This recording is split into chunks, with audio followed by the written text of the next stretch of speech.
آج ہمارا ماحول دیکھیں، اس ٹائم پہ ہم سو رہے ہوتے ہیں، پھر ہم کہتے ہیں ہمارے کاموں میں برکت نہیں ہے۔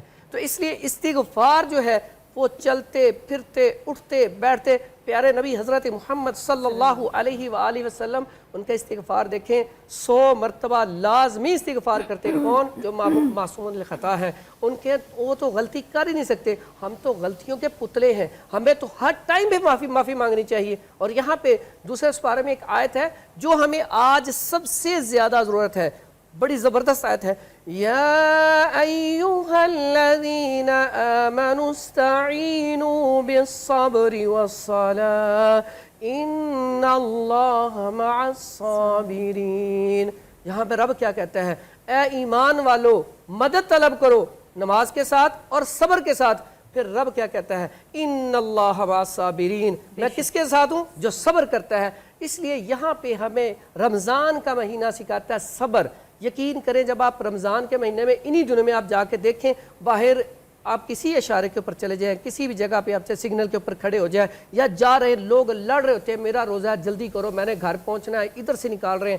اور جو آپ نے بات کہی، یقین کریں میں کئی کی جگہ پہ افطاریوں پہ گیا ہوں، جیسے ہی افطاری لگتی ہے لوگ ایک دوسرے کا کھانا بھی چھین کے کھا جاتے ہیں۔ کیا رمضان یہ سکھاتا ہے ہمیں؟ اور جوتیاں، یقین کریں نماز پڑھنے جاتے ہیں جوتیوں کے اوپر جوتیاں رکھ رہے ہوتی ہیں، دیکھیں ہم جوتا نیچے سے اب گندا ہوتا ہے، اگر جوتیوں کے اوپر جوتا رکھ کے ہم جا کے نماز پڑھ رہے ہیں تو یہ اور نماز زیادتی پڑھ نہیں ہے۔ کے جب جانے لگتے ہیں نا تب بھی مسجد کے بعد جوتیوں کے اوپر ایسے رگڑ رہے ہوتے ہیں، کیونکہ ان کی اپنی جوتی تھوڑی ہے، وہ ایسے رگڑ۔ اور آپ نے ایک اور چیز دیکھی ہے، جب مسجد جا رہے ہوتے ہیں نا تو گھر سے جو بھی جائے گا بھائی ابا، انہیں اچھی جوتی پہن کے نہیں جائے گا۔ اس کی بنیادی وجہ کیا ہے؟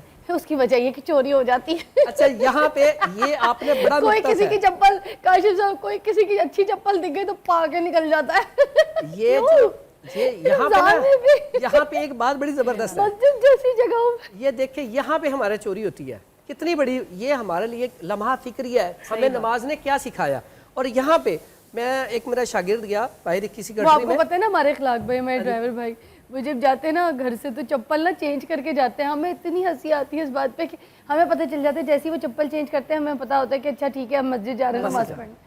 کیا ہے یہ؟ اور یہاں پہ جو باہر کا ماحول ہے، میرا ایک شاگرد گیا وہ مجھے بتا رہا ہے، یقین کریں حکیم صاحب استاد جی، وہاں پہ ہم نماز پڑھنے جاتے ہیں، نماز کے لیے اچھا لباس پہن کے جاتے ہیں، یعنی کہ جب نماز کا اہتمام کیا جائے، یقین کریں ہم نے کسی آفیسر کو ملنا ہو تو ہم کتنا اچھا لباس پہن کے جاتے ہیں، کتنا بن سور کے جاتے ہیں، لیکن جب رب کے پاس جانا ہوتا ہے، رب کے حضور کھڑے ہونا ہوتا ہے تو پھر ہم کیوں اچھا لباس نہیں پہنتے؟ میں سمجھتا ہوں سب سے اچھا لباس تب پہننا چاہیے جب ہم نماز کے لیے کھڑے ہوں، تو پھر رب ہماری خوشبو نمازوں کو لگانی قبول کرے۔ چاہیے، صاف ستھرا ہونا چاہیے، اچھا لباس پہننا چاہیے۔ بڑی پیاری بات کی آپ نے، ہے نا؟ یہ اتنا ضروری ہے، ہاں۔ ہم ان چیزوں کو فوقیت نہیں دیتے۔ اچھا اب آج ہمارا آپ سے ذرا بڑا اچھا تعارف ہوا ہے پہلی مرتبہ، آج آپ بتا بھی دیں کہ آپ کی دینی تعلیم کیا ہے آپ نے، کیونکہ ہمیں تو یہ پتہ ہے نا کہ آپ حکیم ہیں، حافظ ہیں، مگر ویسے آپ کی تعلیم کیا ہے وہ سارا کچھ آج ہمیں بتائیں۔ جی میں جامعہ لاہور الاسلامیہ سے پڑھا ہوں، ابھی جو قاری صاحب یہاں پہ حافظ طیب صاحب تھے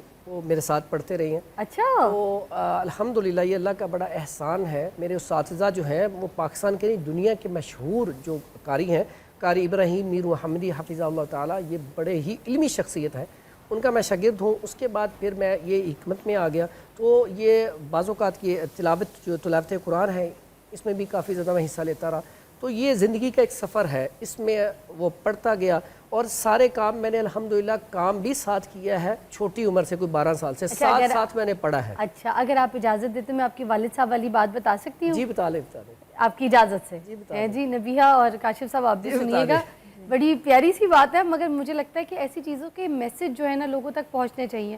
ہم یہاں پر ہمیشہ یہ بات کرتے ہیں نا کہ مرد کو جو ہے بالکل لیفٹ آؤٹ کر دیا جاتا ہے، بچے بڑے ہو گئے ہیں یا کچھ ہو گئے ہیں، یا پھر اگر وہ اس کی بیوی نہیں ہے اور بڑھاپے کی ایک ایج میں آ جائے تو بچے تو بولتے ہیں بس اب اللہ اللہ کا ٹائم ہے، اس کے بعد انہوں نے اوپر ہی بس یہی ویٹ ہوتا ہے بچوں۔